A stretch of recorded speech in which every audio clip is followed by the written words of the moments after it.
with me today. So my dissertation proposal is on teacher factors affecting the academic achievement, advanced course placement in high school science and math courses, and choice of a STEM college major for students of color. Um, so I'm going to go over the study purpose, my literature review, talk about my theoretical framework, the research questions, my designs, and next steps for the project. So as Dr. Franklin mentioned, I'm currently an assistant principal in Anne Arundel County Public Schools. And I've been doing this for, pretty long time as an educator. So I wanted to pursue this doctoral program just because I really have a passion for being an educator.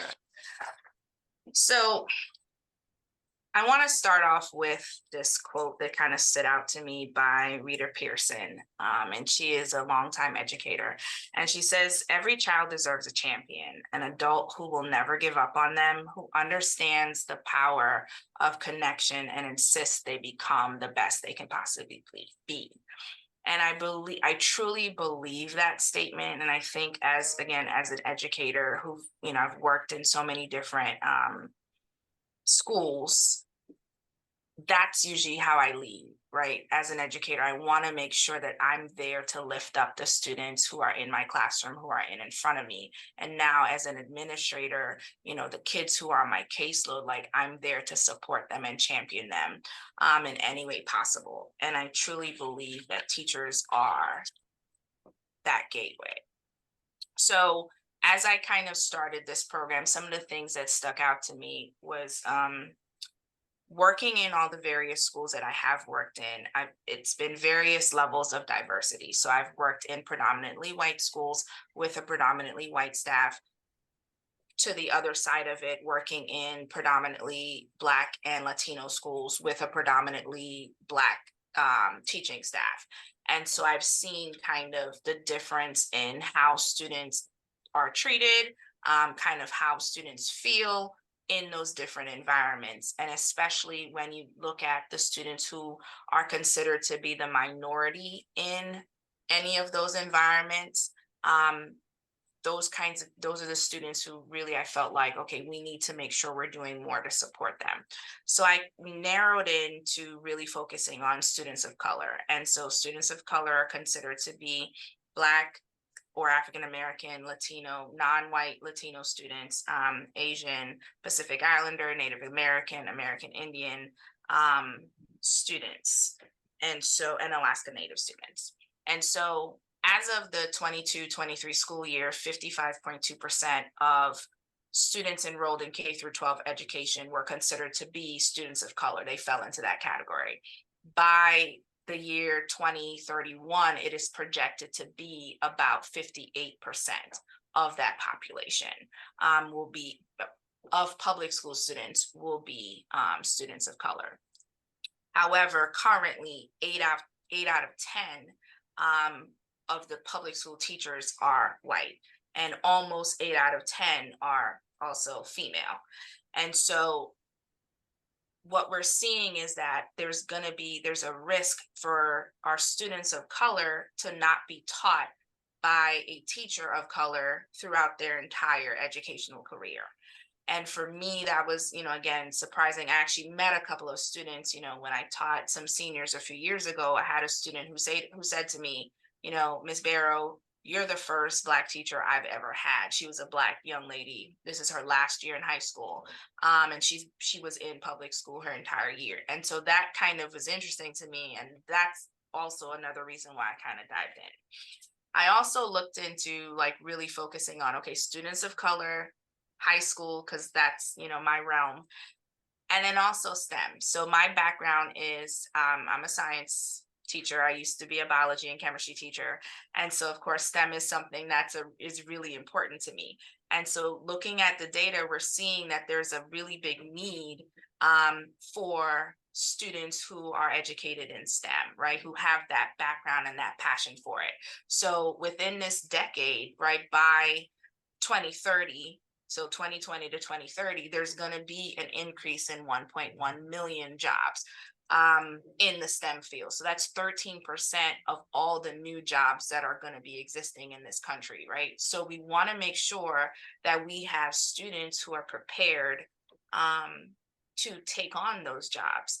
And also, we want to be, as a country, right, the United States, we want to be continue to be a global competitor. And in order for us to do that, we need to have a diverse workforce who could be able to, match the needs of this global economy that we live in.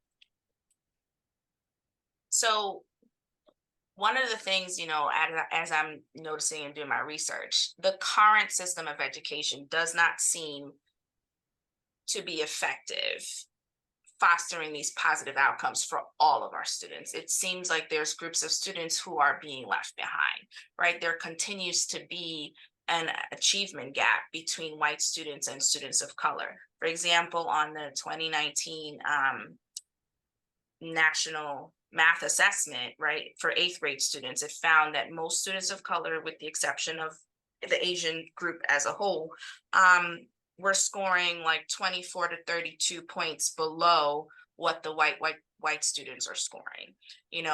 Students of color, namely our Black and Latino students, are overrepresented in office referrals, out of school suspensions, referrals to special ed. Latino students have the highest high school dropout rate at 9%, compared to white students who have 5% and Black students who are at 6%. They're also, Black and Latino students are also underrepresented in advanced courses. So Latino students make up 24% of high school students population, but they're only represented 19% in advanced math courses. Black students make up 16% of the overall high school population, but they're only found 13% in advanced math courses. So again, that goes back to the fact that, our students of color are not getting into those courses that are really going to push them into the jobs that are going to be required for us to have in the future. So I said this, like, students should be in an educational environment where they feel validated, where they feel supported by their teachers, and they need to have effective instruction in order for them to have these positive academic outcomes. So as I was going through my lit review, I kind of focused in on a few themes, right, to help me address kind of the problem that I'm seeing. So my first theme is just kind of the importance of teachers and how they impact the academic achievement of students of colors. So I looked at a couple of researches, and one of the things I found was that Black immigrant students felt like when their teachers, took the time to help them to develop skills, they had a more positive academic success. Another thing, our Latino students felt like when teachers, took notice of what they were doing in school and out of school, it also helped them succeed academically. And they also looked at, how the teacher's attitude, their verbal, nonverbal engagement with them also affected them positively and negatively academically. And the other part of it too is that for some students of colors, not all, right, but there are some who might not be around people who are college educated. And so teachers are those people who they are able to interact with, who can, give them advice, kind of help them, go forward in their lives. And so the teacher might be that only person for them. So having that interaction, the teacher becomes a very important role for those students. Another theme that I looked at was bias and kind of how teachers perceive students. And an essential aspect of being a teacher is being able to accurately assess how students' achievement without inserting your personal bias into it, which is something that, you have to be aware of as you're going in as a teacher. And so some of the things that I found was that students of color were underestimated by their white teachers, especially in math and English. So some of the teachers perceived students of color of finding their classes, math and English specifically, to be more challenging when compared to the perception they had of the white students. Um, Black students were perceived to be more disruptive and inattentive in class and putting in less effort when compared to white students. Also, I mean, teachers who had a bias against some of their students, it affected how they graded them. And then also having that bias affected how the courses that students might be wanting to take as they go into high school or as they go through their high school career. The other thing that I found was teacher expectations and how important it is to a student's academic achievement. So what I found is that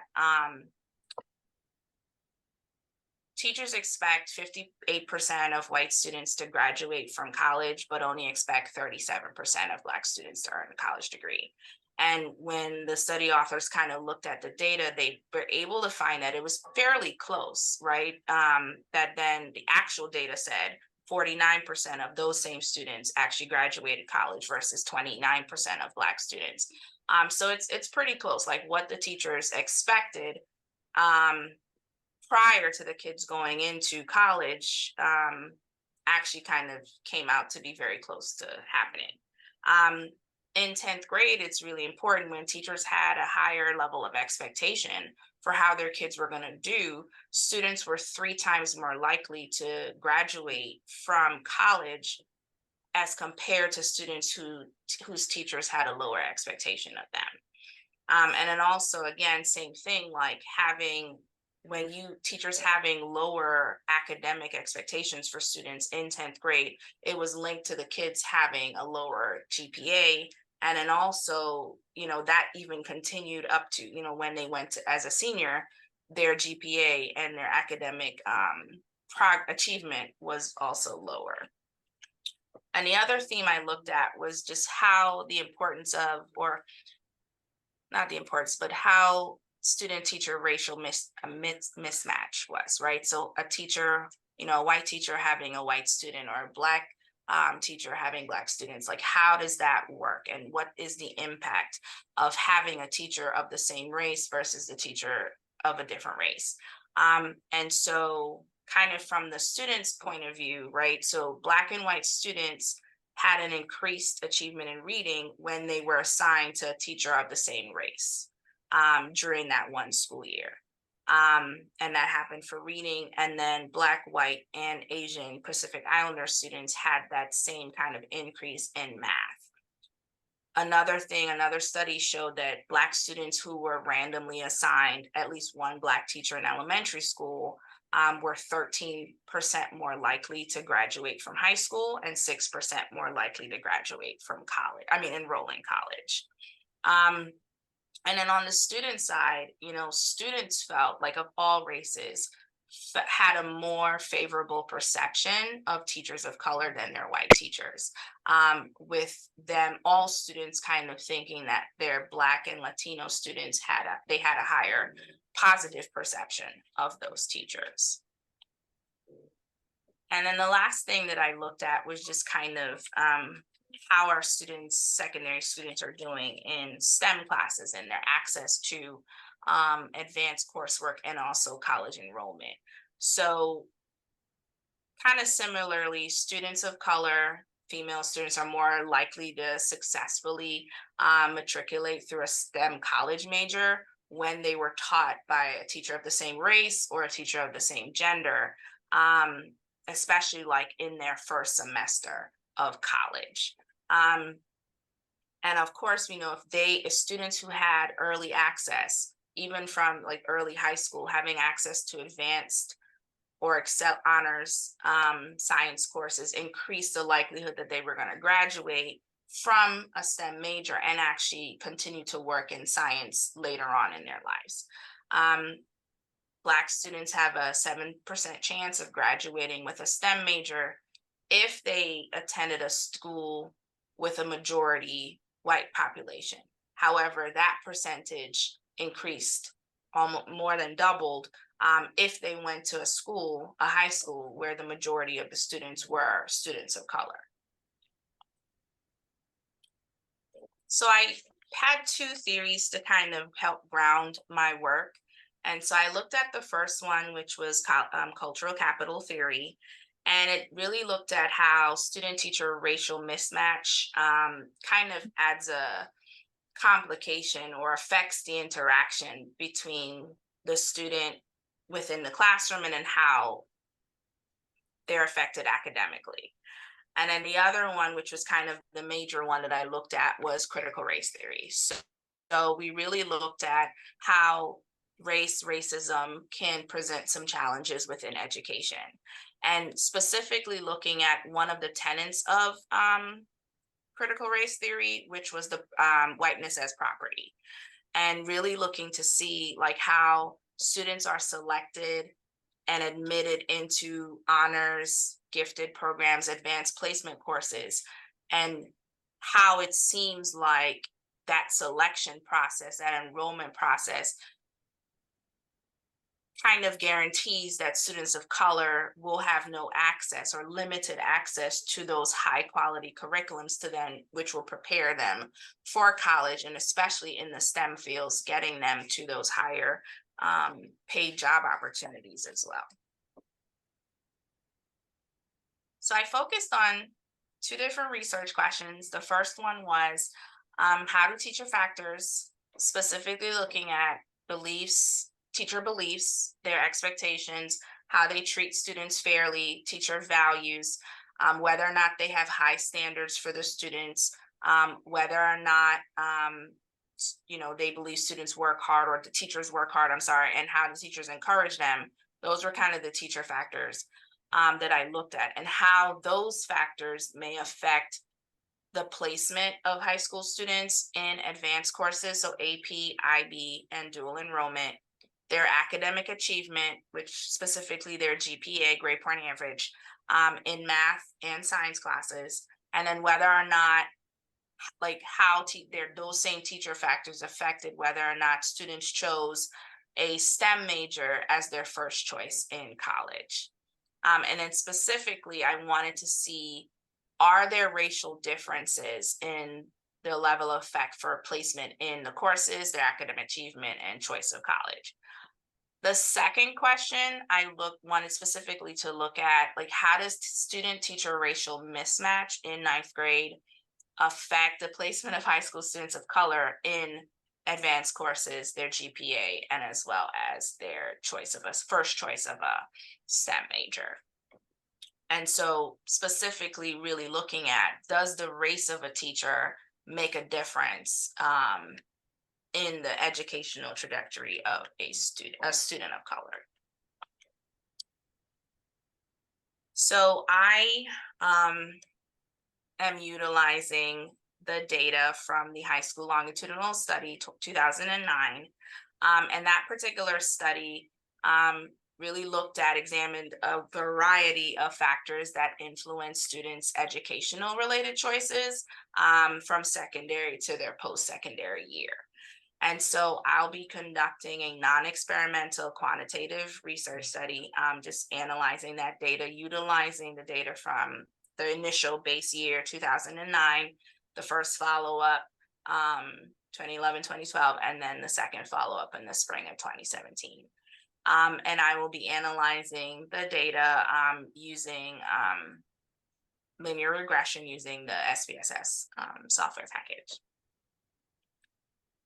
And so, like I'd mentioned before, these are my variables. And I just want to say, so some of the variables are specific, so there were basically the way the study was designed, there was the teacher instrument, so the questionnaire that the teachers were given. So some of those factors were teacher, like their opinion of it, and then the students were also given a survey as well. And so some of the factors were about this, like the students from their opinion, like whether or not the teacher encouraged them, whether or not the teacher treated them fairly. Those came from the students. And then I also looked at teacher race and student race. And my dependent variables, I was looking at a variety of things that would help me answer my two research questions. So of course, the student GPA in both math and science, the GPA in science, AP and IB courses, STEM courses, credits, all of that. And then of course, looking at their first college major, if it was in STEM or not. And so next steps, once based off of feedback from you, analyze my data, kind of determine some of the implications based off of the data, hopefully finish this dissertation. And then I would like to be able to present at AERA. Unfortunately, I missed the deadline this year, but I'm going to try it again for next year and maybe some other conferences, because I would like to, I think this information is valuable. And so I would like to be able to have an opportunity to present elsewhere. Thank you. All right, Kara, thank you very much. So go ahead and you can stop sharing. And now is the time for anyone to ask questions.